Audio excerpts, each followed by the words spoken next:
Slavery was one of the greatest injustices in American history. For nearly 3 centuries, millions of black people lived under its oppressive grip. Generations of African Americans were born into slavery and died without ever knowing the freedom the Constitution provided.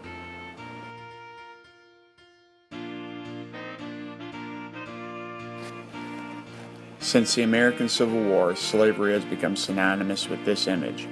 It's been named the Stars and Bars and was a battle flag carried by most Confederate units during the Civil War.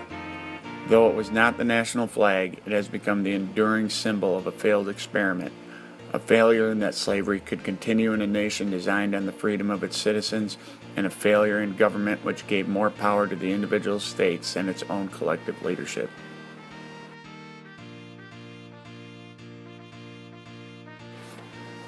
Since the Civil War, that symbol has come to represent these people, the white citizens of the South who found the cause of secession profound enough to fight and die for. Because of what we have learned through the experience of those who have gone before us, it is easy to look at these people in disgust. We ask ourselves how these people could have fought for such an atrocious idea such as slavery. It is easy for us to come to that conclusion, but history teaches us that the answer is complex and never as easy as we think.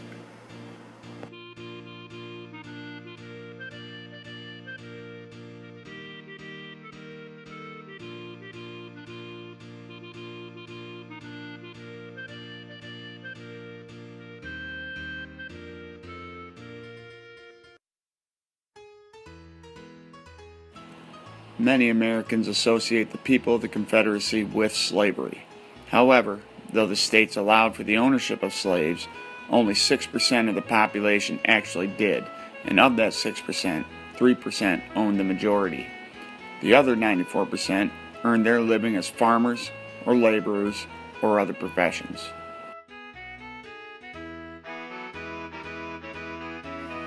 Therefore, it can be understood that the majority of the 750,000 to 1 million Confederates who served during the war were from the poorer class of citizens. These were people more focused on their survival than the political ramifications of slavery. Dr. James I. Robertson, a leading historian of the American Civil War, wrote, "Just as most Northern soldiers did not fight to end slavery, most Southern soldiers did not fight to preserve it."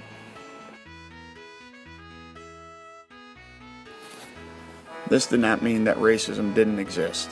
Most poor people of the mid-19th century were uneducated. There was very little organized public education, and if there was, it was out of date, underutilized, and often taught by ill-equipped teachers. Therefore, the people relied on the more educated and respected part of the population for information. In Charles B. Dew's book, Apostles of Disunion, he notes the influence on the Southern population of the secession commissioners on public opinion. These were highly educated, often slave-owning politicians who were sent out state to state to influence the population on why they should secede from the Union. One of the most common beliefs among Southerners that was supported by these commissioners was that if freed, the slaves would rise up against the whites and slaughter them. Often ideas such as these were spread by influential people in the Southern culture in order to preserve their own interests in slavery.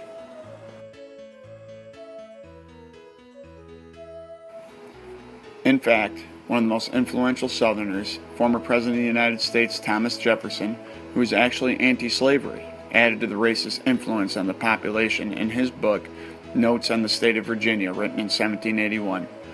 Jefferson wrote, "Comparing them, meaning blacks to whites, by their faculties of memory, reason, and imagination, it appears to me that in memory they are equal to whites.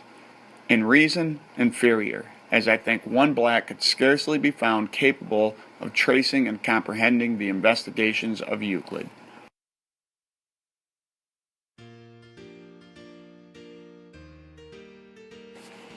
Though certainly not the whole basis for racism in America, these influences, if nothing else, supported reasons for their claims. Though this was the case, the truth is, the majority of Southerners who fought for the Confederacy had very little or nothing to do with slavery. But when the threat of ending the spread of slavery to the West came to fruition with the election of Abraham Lincoln as president, slave owners attempted to influence the people of the lower classes to fight for their cause.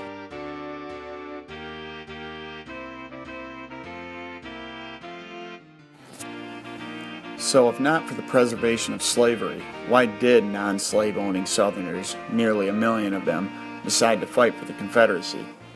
Many are aware of Southerners' desire to preserve the state's rights to make law. This concept can be seen on the same plane, however, as slavery, a concept heavily influenced by the culture's elite to control their own interests. What else could be reason enough to take up arms against their own countrymen?